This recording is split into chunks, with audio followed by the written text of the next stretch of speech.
And what's interesting about the answer and the solution is how complex our tax code is. Oh, And if you know what you're doing and you're working with the right person, you can get the best advantage and the best shortcuts to that.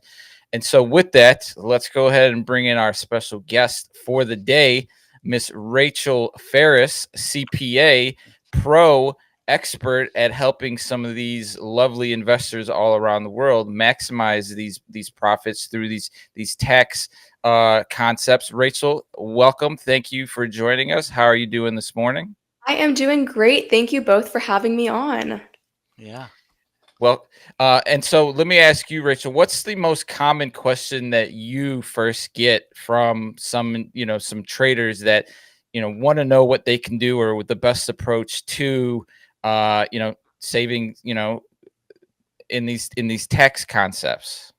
Yeah, so I focus on helping US citizens relocate to Puerto Rico to take advantage of the tax incentives. So generally, that looks like a 4% income tax rate and a 0% tax rate on capital gains, interest, and dividends. So when people come to me specifically, they often think it's a scam. I always get the things, well, can I just set up a VPN there? How is that different than moving to Singapore or the Cayman Islands? I heard it's a scam. I heard people are getting tracked down by the IRS or the DOJ. Is this actually a legit program?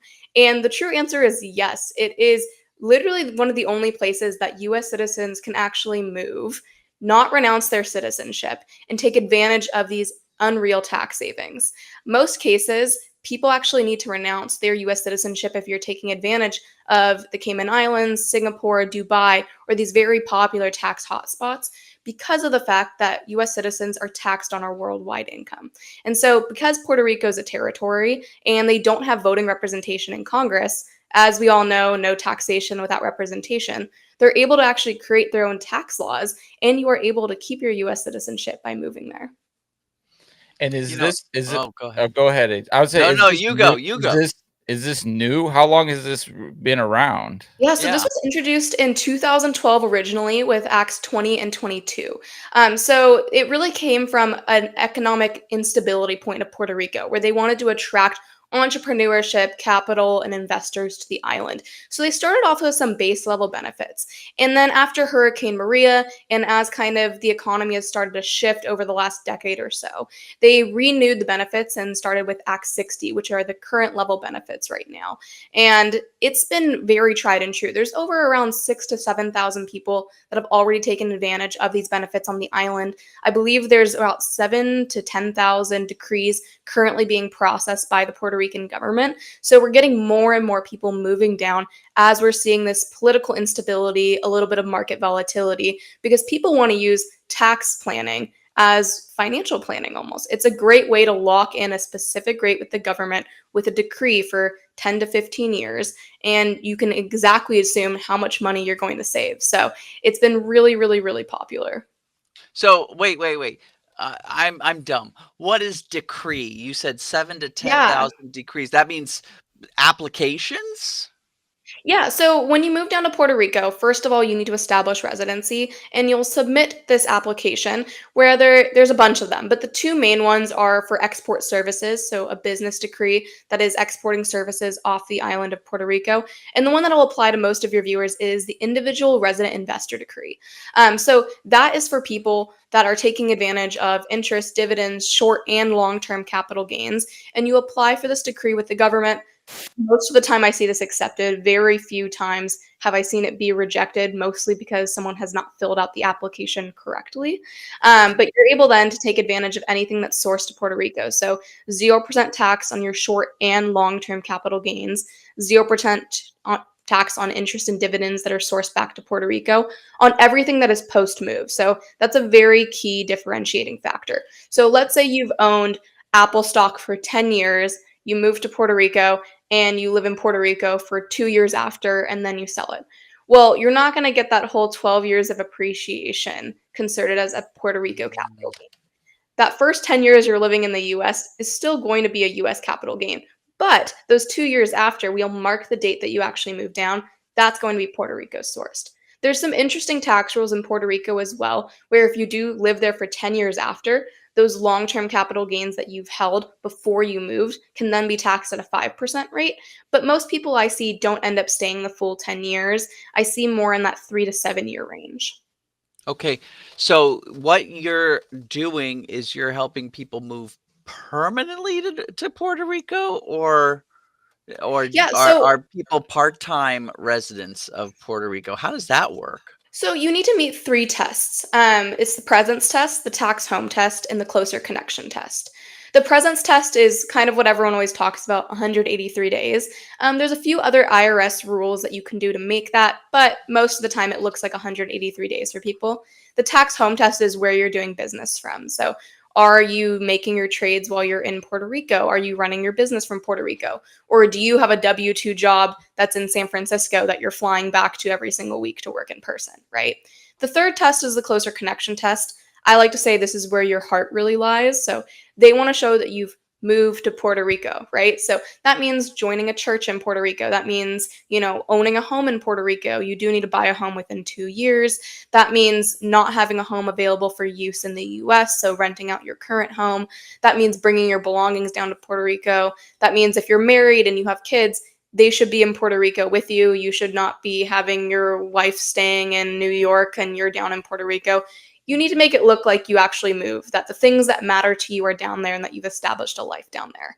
Once you've done that, I generally recommend people stay down there for about 3 years at a minimum. That's not a strict rule, but there are a lot of IRS and government statutes around residency that circulate around a 3 year rule. And so once you've hit your 3 years, you've made your money, you can decide to leave if you want. A lot of people actually end up staying because they love the island life. There's a huge community of investors down there. So you get a lot of like minded people that are willing to make that same sacrifice as you. So you're getting great ideas, new investment opportunities.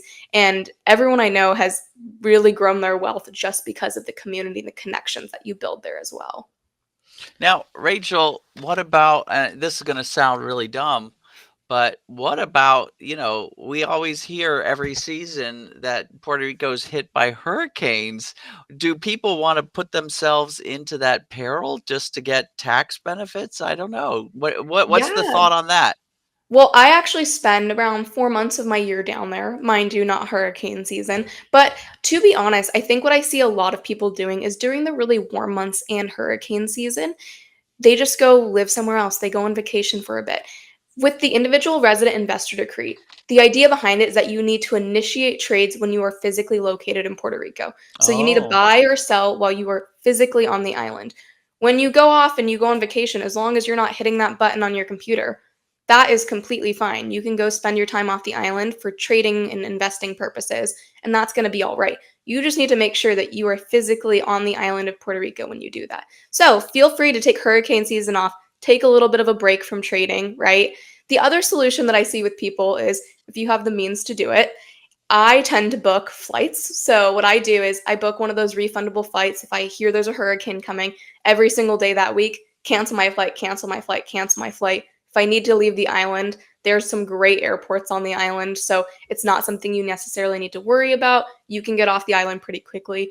I would just recommend booking your flights in advance and having all that cancellation policy on them. Well, now the one thing I know about Puerto Rico is that they invested over the last like 15 plus years in like super great internet connections. Am I right about that? Yeah, so actually, I haven't had a huge issue with internet connection. What I recommend people do is there's two big providers. There's Claro and I believe Liberty's the other one. I would recommend getting both. If one happens to go down, I've never had a situation where both have gone down, and it's pretty cheap down there. The cost of living in Puerto Rico is much less than what you would see in the United States. So you can easily do things like that, especially with the additional money you're saving on your taxes. It's literally a non-negotiable. You can live a higher standard of life. You can have as many Wi-Fi lines as you want. And yeah, there hasn't been huge issues. I will say there are sometimes like electricity blackouts. The grid does get a little overloaded, but most buildings actually have generators. So my power in my building has never gone out. We have two generators in it, pops on right away. I think we can go almost a week without having any electricity grid because of the generators. So for most people that are expats, they end up living in communities and buildings like that where they do have kind of those extra amenities. So it's never really been an issue for people that have moved down from the States. Now, this seems like, I mean, we're talking about folks uprooting everything for their tax benefits. What sort of objections, besides the fact that that's like a big commitment, how should folks think about this? Yeah, I would think of it as a way to get financial freedom, right? You think about how much money goes to the government every single year in taxes. I know there's probably not a single person that's excited when they either have to write that check or whatever it is when they see the withholding coming out of their account, right? Ultimately, this is one of the for sure ways where you can look at your plan for the next 10 to 15 years and realize how much you're actually going to be able to save on taxes. If you look at how much you paid last year, look at how much you paid on your capital gains tax, looks how much you paid on any type of income tax, and then translate that to a 4% corporate income tax rate and a 0% rate on your capital gains. I honestly think it's a non-negotiable. A bit of the pushback that I get is that people are worried that one, hey, is this actually benefiting the Puerto Rican community? And then That's a two, good yeah, question. it is a really great question, and I'll address that in a second. And then two, can the government take away the benefits? What types of compliance are we worried That's about, a good right? question So for the too. first one, I mean, they're thinking about renewing the benefits until 2055 at this point. So it's been really attractive to a lot of people in the Puerto Rican community. It's developed so many new jobs on the island. It's brought so much capital and wealth to the island that they've really seen substantial change. Obviously, there's always going to be pushback from certain parties, but as a whole, everyone that I've talked to has said that the job creation and the training people in specialized roles, they're helping open up new industries that Puerto Rico didn't have before. On Hmm. the compliance side of things, I get the fear, right? Is the IRS going to come after you? Is Puerto Rico going to come after you? And Yeah. I think that really comes into doing things correctly the first time around. Don't cut corners, right? You want to make sure that you have someone with specialized advice on your side that has that knowledge to be able to guide you through the process. Get clients all the time that come to my door. They're like, hey, I've been doing XYZ for 2 or 3 years. Can you fix my problem now? The IRS just sent me a message. Uh, that's a lot harder to deal with than if you're planning to move to Puerto Rico from the get go and you hire someone like me or a lawyer to help guide you through that process because we're able to structure everything to make sure you're meeting those three tests that I mentioned correctly, you're structuring your investments correctly. And not only is it for compliance purposes, but also helping you take advantage of niche tax loopholes where you could save even more on municipal taxes. We can figure out new investments for you, opportunity zones. There's tons of benefits to actually investing in Puerto Rican companies as well. One thing I always like to mention is that if you do happen to get distributions or dividends from a Puerto Rico company, again, taxed at 0%. So it's one of those things where they're trying to attract a lot of investment down there and they're opening up things that the US will never consider because of that. Rachel, is there a way uh, that I can like go through maybe my last year or 2 with somebody and they could show me all the places I could have saved to kind of build that case for me if I'm on the fence to Yeah, understand if it does make sense moving forward to take this big step?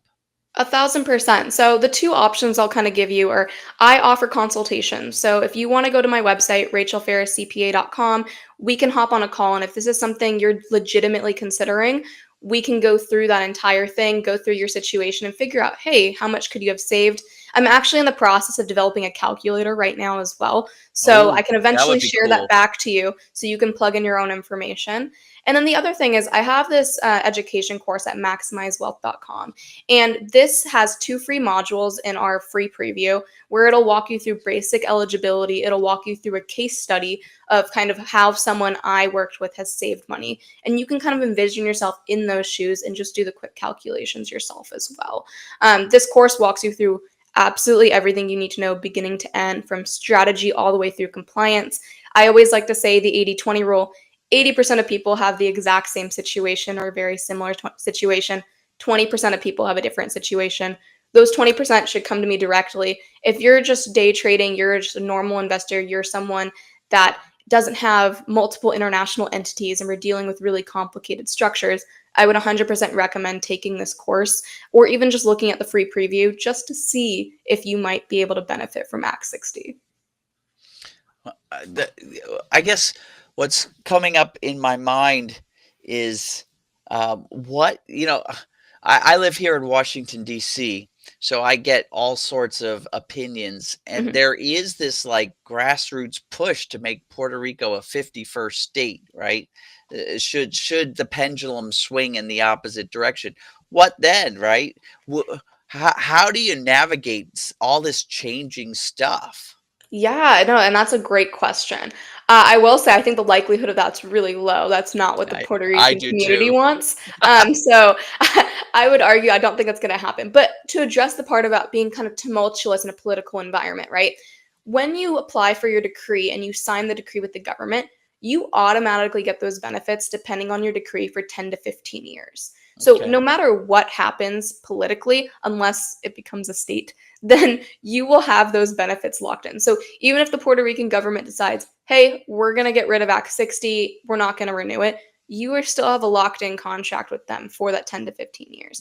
So Oh, people that are on those Acts 20 and 22 from beforehand, a lot of them yeah. are still at the end of their contracts right now, even though Act 60 has Ah, changed, right? If they want to take advantage of Act 60 because they thought it was a better incentive, you're allowed to upgrade. But if they actually really liked what they were getting under Acts 20 and 22, even though Act 60 has technically replaced Acts 20 and 22, we still have people on those that didn't decide to switch over. So it is legally binding. It is a contract with the government. That is a way to kind of ah, navigate yourself through this instability. I think another great way is, again, focus working with someone that has an active pulse on the situation, or following them on LinkedIn, finding people that are voices in that community. What Puerto Rico likes to do is they like to issue memos in Spanish and then a few months later issue them in English. So it's really great to have someone that is able to interpret those right off the bat, because if there are changes, you want to know about them stat. You don't want to learn about them a year down the line when you're filing your return or your annual report and then you're panicking because you've been doing something wrong the whole time. say some of my folks decide, hey, this is right for me. I already am a full-time trader. I've got some businesses as well that are all online. Maybe I should, think about moving to Puerto Rico. Yeah. How, um, yeah, I guess they'd want to get in touch with you so that they could make sure that they get all the benefits and don't miss any of the T's being crossed and the I's being dotted. Yeah, no, 100%. Again, I would say if you have a pretty basic situation, if you're just trading and you're not moving down a large business or you're a one-man business, I would look at maximizewealth.com and look at that education course. It is a great Sure. option. If not, you can go to my website and we can talk through it on a consultation. I do offer free 30-minute consultations to people. Oh, I will say that a really exciting thing about this is that it's such an empowering way. I don't know anyone that's moved down and has regretted it, honestly. It is a way to save automatically. If you are a single person, you have young kids, you're close to retirement, it applies to anyone across the board. If you have a family, I get it. It's hard to uproot your family and move down. There are some really great private schools and networks down there for families, but it's one of those things where you're setting yourself up for financial success in the future. If you just save down there for a few years, however many years you plan to stay, you can live a better quality of life. You can retire earlier. You can channel more money back into investing and make mhm. even more money. You can channel money into a new business venture. There's a lot of really great options here for you. And I don't think you can find this many other places. And so if you're sitting out there and you're thinking about, hey, I always complain about my tax bill every single year, this is something that you can consider. It doesn't need to be for the rest of your life until you die, right? This is something that you can use for 3, 5, 10, however many years you want to really be able to create stability and freedom for yourself. I mean, being able to parlay that additional, whatever it be, 25, 30, 45% back into your investing, that's Yeah. significant. That can be, think about that for those of you folks out there. Think about that whole thing that you've seen a million times, which is, would you take a penny that doubles every day for 30 days versus take $1 million? If you could, continue to take that money that you usually pay off to the IRS and put that back into your investing, it turns out that exponentially, at the end of 5 or 10 years, that's like millions of dollars that are It really now is. yours. So it totally makes sense. But visit Rachel's website. Do you have to learn Spanish? No, you don't. So a lot of people also ask me that. The communities that most expats move to are entirely English speaking. The big ones are like Dorado Resort, Palmas del Mar. They have nice resorts, it's beautiful, and everyone there is English speaking. There's tons of people that have moved down for the exact same reasons. And so you're around like-minded people that speak English. I speak a good bit of Spanish, but honestly, I never have to use it. It's very, very, very English speaking down there. And it's Wow. absolutely great. I would 100% recommend that people check it out. And yeah, just make sure you do it right. You do not want to get caught by the IRS, right? Don't pretend that you can VPN down there and pretend you're trading from down there. There's cell records, they have credit card records. There's a lot of things that they can look at. And even given the current administration and kind of how things are changing with the IRS, this is one of the things that they're focusing on. So I wouldn't recommend cutting corners. I'd recommend doing it right the first time, because at the end of the day, you can't have your cake and eat it too. You do have to make sacrifices to get unreal tax benefits like this, but it's not that big of a sacrifice in my mind. No, I it mean, seems like it's punishment, not punishment. AJ, Exactly. you're on the East Coast half the year, so when those snowstorms come around, I'm sure you're gonna remember having this conversation.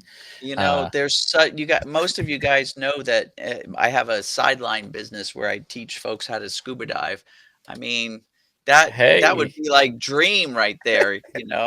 Come visit me at my plaza in Puerto Rico. I gotta Rachel, think about this. thank you very much for joining us. I think I know I learned a lot today. I'm sure that our viewers learned a lot today. Once again, we're going to get both the links to her website and the Maximize Wealth into the chat. So if anybody wants to go check that out, thank you for your time. We appreciate the knowledge, and hopefully some of our viewers will be reaching out to get more information. We truly do appreciate it. Rachel, Perfect. Thank you both so much. if anything changes, we need to have you back so that you can update us on these things. I will But keep you all updated. Very exciting stuff happening. And I appreciate you both having me on.